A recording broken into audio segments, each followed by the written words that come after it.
ప్రధాని నరేంద్ర మోడీ తెలంగాణ సీఎం కేసీఆర్ ఇద్దరేనని అన్నారు రాహుల్ గాంధీ. రీడిజైన్ పేరుతో దేశంలో మోడీ దోచుకుంటుంటే తెలంగాణలో కేసీఆర్ దోచుకుంటున్నారని విమర్శించారు. తెలంగాణలో వచ్చేది కాంగ్రెస్ ప్రభుత్వమన్నారు.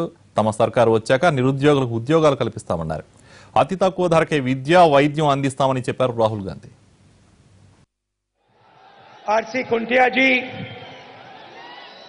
उत्तम रेड्डी जी, भाटी विक्रमार्का जी, जन्ना रेड्डी जी, शाबिर अली जी, सुधीर रेड्डी जी,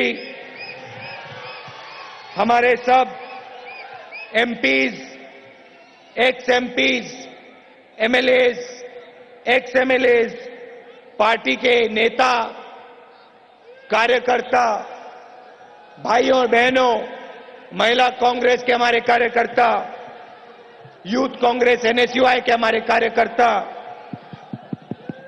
मीडिया के हमारे मित्र, आप सबका यहां दिल से बहुत बहुत स्वागत, नमस्कार।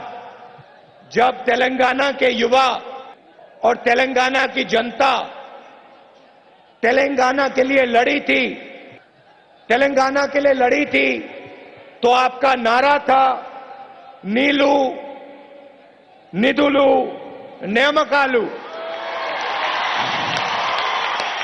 आपने सपना देखा था और आपके सपने में आपका पानी, आपका जो फंड है और रोजगार तेलंगाना को आगे बढ़ाने के लिए इस्तेमाल होना चाहिए था।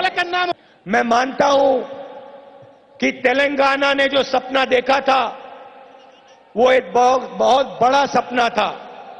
आपके दिल में आवाज थी, आप चाहते थे कि आपका प्रदेश बने तो उसकी पूरी की पूरी शक्ति उस प्रदेश के लोगों को, कमजोर लोगों को आगे बढ़ाने में लगे। मगर तेलंगाना बनने के बाद जो आपका सपना था वो सपना पूरा नहीं हुआ। चुनाव के बाद तेलंगाना के एक नए चीफ मिनिस्टर बने और जो तेलंगाना के युवा लड़े थे, जो मरे थे, जो पीटे गए थे, उनकी लड़ाई के लिए चीफ मिनिस्टर ने उनसे वायदे किए थे। और आज मैं स्टेज से उन मार्टर्स को याद करता हूं जो तेलंगाना मूवमेंट में मारे गए, जिन्होंने अपनी जान दी। और जब चीफ मिनिस्टर तेलंगाना को वायदा करते हैं तो वो उन लोगों से वायदा करते हैं जिन्होंने तेलंगाना के लिए लड़ाई लड़ी, जिनके भाई माता पिता तेलंगाना के लिए मारे गए। चीफ मिनिस्टर ने कहा था कि 1 लाख सरकारी नौकरियां वेकेंट हैं। उन्होंने कहा था कि तेलंगाना के युवाओं को वो रोजगार देंगे। और आज तेलंगाना का हर युवा जानता है, गहराई से समझता है कि आपके चीफ मिनिस्टर ने 4 साल में 10,000 युवाओं को भी रोजगार नहीं दिया। ना सरकारी जॉब्स का नोटिफिकेशन हुआ है और ना रिक्रूटमेंट हुआ है। और जो आपको पहले मिलता था, जो आपकी फीस रीइंबर्स होती थी, उसको भी आपसे चीफ मिनिस्टर ने छीन लिया। किसानों को वायदे किए और दुख से मैं कहता हूं कि 4,000 किसानों ने आत्महत्या की है तेलंगाना में। चीफ मिनिस्टर ने स्टेट में और प्रधानमंत्री जी ने नेशनल लेवल पे वायदा किया था कि किसानों को सही दाम दिया जाएगा। लाखों रुपए सबसे अमीर लोगों का प्रधानमंत्री जी माफ कर सकते हैं, लाखों करोड़ रुपए उनको दिया जा सकता है, मगर हिंदुस्तान के किसान को, तेलंगाना के किसान को मदद नहीं की जा सकती। उधर प्रधानमंत्री कहते हैं कि मैं देश का प्रधानमंत्री नहीं हूं, मैं देश का चौकीदार हूं। राफेल हवाई जहाज का कॉन्ट्रैक्ट हिंदुस्तान एरोनॉटिकल लिमिटेड से छीनते हैं और अपने मित्र को कॉन्ट्रैक्ट देते हैं। जो हवाई जहाज यूपीए की सरकार ने 526 करोड़ लेने की बात की थी, उसी हवाई जहाज को प्रधानमंत्री जी ने 1600 करोड़ रुपए के लिए खरीदा। अनिल अंबानी जी ने कभी हवाई जहाज नहीं बनाया। 45,000 करोड़ रुपए का कर्जा था और जिस कंपनी को कॉन्ट्रैक्ट मिला वो कॉन्ट्रैक्ट मिलने से 10 दिन पहले ही पैदा हुई थी। हमने सरकार से सवाल पूछा, रक्षा मंत्री कहती है कि राफेल हवाई जहाज का दाम देश को बताया नहीं जा सकता है क्योंकि फ्रांस की सरकार के साथ सीक्रेट पैक्ट है कि हम हिंदुस्तान की जनता को राफेल हवाई जहाज का दाम नहीं बताएंगे। और मैंने स्वयं फ्रांस के राष्ट्रपति से पूछा, दिल्ली आए, मैंने उनसे पूछा, भाई बात बताइए, क्या आपके बीच में और हिंदुस्तान की सरकार में कोई सीक्रेट पैक्ट है जो कहता है कि राफेल हवाई जहाज का दाम हिंदुस्तान की जनता को नहीं बताया जा सकता है? फ्रांस का राष्ट्रपति मुझे कहता है, और मेरे साथ आनंद शर्मा जी और मनमोहन सिंह जी बैठे थे, फ्रांस का राष्ट्रपति कहता है ऐसी कोई बात नहीं है, अगर हिंदुस्तान की सरकार राफेल हवाई जहाज का दाम बताना चाहती है तो खुल के बताए, हमारा कोई इतराज नहीं है। दूसरी तरफ डिफेंस मिनिस्टर कहती है फ्रांस के साथ सीक्रेट पैक्ट है, दाम नहीं बताया जा सकता। राफेल कॉन्ट्रैक्ट को रीडिजाइन करके नरेंद्र मोदी जी ने अनिल अंबानी जी को लाखों करोड़ रुपए का फ्री गिफ्ट दिया, लाखों युवाओं से इंजीनियरिंग का रोजगार छीना। मतलब पहले इसे भ्रष्टाचार कहते थे, पहले इसे करप्शन कहते थे, अब इसे रीडिजाइन कहते हैं। तेलंगाना में भी आपके चीफ मिनिस्टर रीडिजाइन के स्पेशलिस्ट हैं। जमीन छीनते हैं गरीब लोगों से, किसानों से। अंबेडकर जी की याद में एक प्रोजेक्ट बनाया गया, उसका नाम बदला, उसको रीडिजाइन किया। 38,000 करोड़ रुपए का प्रोजेक्ट था, उसको नया नाम दिया कलेश्वरम। जादू की छड़ी चलाई और जादू से रीडिजाइन प्रोजेक्ट हो गया। 38,000 करोड़ वाला 1 लाख करोड़ का हो गया। ना कोई टेंडरिंग, ना कोई ट्रांसपेरेंसी, सीधा का सीधा पैसा एक परिवार के जेब में। यह पहला रीडिजाइन था। अब मैं आपको 2 और रीडिजाइन बताता हूं। इंदिरा सागर दुमुगुदम और राजीव सागर दुमुगुदम 2,500 करोड़ रुपए के प्रोजेक्ट थे। रीडिजाइन के बाद नया नाम दिया सीतारामा, जादू की छड़ी चलाई और 2,500 करोड़ रुपए का प्रोजेक्ट 12,000 करोड़ का प्रोजेक्ट बन गया। उधर दिल्ली में वो रीडिजाइन करते हैं, इधर ये रीडिजाइन करते हैं। लोकसभा में रीडिजाइनर साहब बैठे थे, मैंने उनसे आधे घंटे का भाषण किया, उनको बताया राफेल के बारे में देश को बताइए, दाम के बारे में बताइए, अपने मित्र अनिल अंबानी जी के बारे में बताइए। 45,000 करोड़ रुपए का कर्जा है, उसके बारे में बताइए। कॉन्ट्रैक्ट उसको कैसे मिला, रीडिजाइन आपने कैसे किया, उसके बारे में बताइए। आंख में आंख मिला के मैंने भाषण की। कभी रीडिजाइनर ऊपर देखे, कभी साइड में देखे, कभी नीचे देखे, कभी उधर देखे। रीडिजाइनर आंख में आंख नहीं मिला सकता क्योंकि रीडिजाइन का मतलब भ्रष्टाचार, करप्शन, चोरी। अच्छा, एक और बात देखिए, जो भी उधर के रीडिजाइनर कहते हैं, करते हैं, इधर के रीडिजाइनर उनको समर्थन देते हैं। उधर रीडिजाइनर नोटबंदी लागू करते हैं, इधर के रीडिजाइनर नोटबंदी का सपोर्ट करते हैं।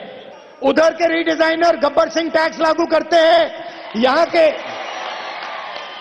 के रीडिजाइनर ताली लगाते हैं, ताली बजाते हैं, कहते भैया बहुत अच्छा, बहुत अच्छा। उधर के रीडिजाइनर पूरे देश में पुलिस राज लगा रहे हैं, यहां के रीडिजाइनर तेलंगाना में किसी को बात नहीं करने देते। उधर के रीडिजाइनर गरीबों से पैसा छीनते हैं, इधर के रीडिजाइनर भी गरीबों से पैसा छीनते हैं। आपको पहले KG to PG free education मिलता था। हैदराबाद की जो स्कूल फीस है देश में सबसे ऊंची है। 400% इंक्रीज हुआ है स्कूल फीस में। जहां भी जाते हैं या किसानों से जमीन छीनेंगे या कमजोर लोगों के जेब में हाथ डाल के पैसा निकालेंगे। सपनों की बड़ी जरूर बात करेंगे, सपनों की बात करेंगे, दिन भर सपनों की बात करेंगे, मगर अगर जनता अपने सपनों की बात करे तो जनता को डंडा मारेंगे। उधर जंतर मंतर पे बात नहीं करने देते, इधर धरना चौक खींच लेते हैं, ले जाते हैं। अब आप धरना चौक पे धरना नहीं कर सकते। और आप पूरे देश में देखिए, कहीं दलितों पे अत्याचार, कहीं माइनॉरिटीज को मारा जा रहा है, कहीं महिलाओं का रेप होता है। उत्तर प्रदेश में महिलाओं का बलात्कार होता है, रेप होता है। नरेंद्र मोदी जी ने नारा दिया था, बेटी बचाओ बेटी पढ़ाओ, मगर नारे में वो बताना भूल गए बेटी किससे बचाओ। बिहार में रेप होता है, बीजेपी का एमएलए रेप करता है। बिहार में छोटी बच्चियों का रेप होता है, आसपास बीजेपी का नेता घूम रहा है। बेटी बचाओ, बीजेपी के एमएलए से बेटी बचाओ। दलितों को मारा जाता है, माइनॉरिटीज को मारा जाता है, आदिवासियों को मारा जाता है, महिलाओं पर बलात्कार होता है, रेप होता है, और देश का प्रधानमंत्री एक शब्द नहीं कहता है, चुप बैठा रहता है। मैं समझता हूं पार्लियामेंट में मेरे सवालों का जवाब नहीं दे सके, मैं समझता हूं भ्रष्टाचार किया है तो चुप रहना पड़ेगा, मगर प्रधानमंत्री को महिलाओं के बारे में, दलितों, आदिवासियों और माइनॉरिटीज के बारे में तो बोलना चाहिए। हम आपसे झूठे वायदे नहीं करने आए हैं। आपने तेलंगाना का सपना देखा था, उस सपने को हम पूरा करने आए हैं। मैं मानता हूं कि आपका बहुत बड़ा सपना है और उसको पूरा करने में समय लगेगा, मगर दुख की बात है कि पिछले 4 साल में शुरुआत ही नहीं हुई है। पूरा का पूरा फायदा चीफ मिनिस्टर जी के परिवार को जा रहा है। रीस्ट्रक्चरिंग का फायदा, भ्रष्टाचार का फायदा एक परिवार को जा रहा है, और तेलंगाना का युवा दुखी है, उसको भविष्य नहीं दिख रहा है। युवाओं को रोजगार की जरूरत है और कांग्रेस पार्टी ही देश के युवाओं को और तेलंगाना के युवाओं को रोजगार दिलवा सकती है। किसानों को सरकार की मदद की जरूरत है, रक्षा की जरूरत है। मोदी जी ने कहा कि मैं एमएसपी बढ़ाऊंगा। पूरे देश में उन्होंने 10,000 करोड़ रुपए एमएसपी बढ़ाई। हमने कर्नाटक के चुनाव से पहले कर्नाटक की जनता से, कर्नाटक के किसानों से कहा था कि हम आपका कर्जा माफ करेंगे। जैसे ही सरकार आई, 31,000 करोड़ रुपए किसानों का कर्नाटक की सरकार ने कर्जा माफ किया।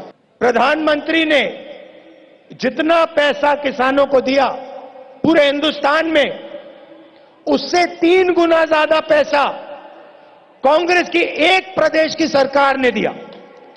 उन्होंने 10,000 करोड़, हमने 31,000 करोड़। शर्म आनी चाहिए प्रधानमंत्री को जब ये एमएसपी को सिर्फ 10,000 करोड़ रुपए बढ़ाते हैं।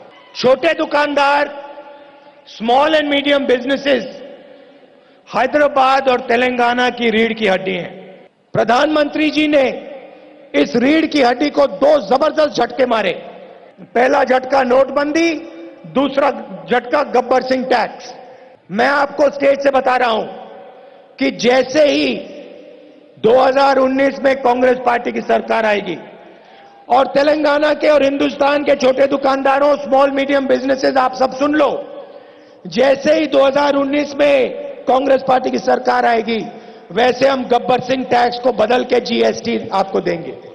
5 अलग अलग टैक्स नहीं होंगे, सिर्फ एक टैक्स होगा, और जो चीजें गरीब जनता, कमजोर लोग इस्तेमाल करते हैं, उनको हम जीएसटी से निकाल देंगे। देखिए, हिंदुस्तान में पैसे की कोई कमी नहीं है। छोटा सा उदाहरण देता हूं, पूरे देश में महंगाई है। नरेंद्र मोदी जी महंगाई की बात करते जाते हैं। 2014 में तेल का दाम $140 प्रति बैरल था। आज इंटरनेशनल मार्केट पे तेल का दाम उसका आधा हो गया, $70 प्रति बैरल। आप मुझे छोटी सी बात समझाओ, दुनिया में पेट्रोल के दाम, डीजल के दाम गिरते जा रहे हैं, बाकी देशों में दाम गिरते जा रहे हैं, और हिंदुस्तान में पेट्रोल और डीजल के दाम बढ़ते जा रहे हैं। आप अपने स्कूटर में, मोटरसाइकिल में, गाड़ी में पेट्रोल डालते हो, आपके जेब से पैसा निकलता है और सीधा उस पैसे को नरेंद्र मोदी जी, हिंदुस्तान के सबसे बड़े बिजनेसमैन, 15-20 बिजनेसमैन के जेब में डाल देते हैं। आप दिन भर काम करो, आप देश को बनाने के लिए अपना खून पसीना दो, और नरेंद्र मोदी जी आपका पैसा लेकर उन 25-30 लोगों को हर रोज देते हैं। चाहे वो नोटबंदी हो, चाहे वो गब्बर सिंह टैक्स हो, चाहे वो पेट्रोल के दाम हो, चाहे वो राफेल हो। 1 लाख करोड़ रुपया आपके जेब में से निकाला, उनके मित्र के जेब में डाला। कहीं भी मेरी डिबेट करानी हो प्रधानमंत्री जी से, कहीं भी, किसी टाइम खड़ा कर दो उनको मेरे सामने, बात करते हैं राफेल के बारे में, बात करते हैं अनिल अंबानी के बारे में, बात करते हैं 1600 करोड़ रुपए के हवाई जहाज के बारे में। नहीं खड़े हो सकते मेरे सामने। 56 इंच की छाती है, मगर राफेल के मामले में एक शब्द नहीं कह सकते हैं। तेलंगाना में कांग्रेस पार्टी की सरकार आएगी तो आप सुनिए, हमारा फोकस होगा युवाओं को रोजगार देने का, किसानों की रक्षा करने का, और जो आपकी शिक्षा का सिस्टम है, स्वास्थ्य का सिस्टम है, उसको बदलने का।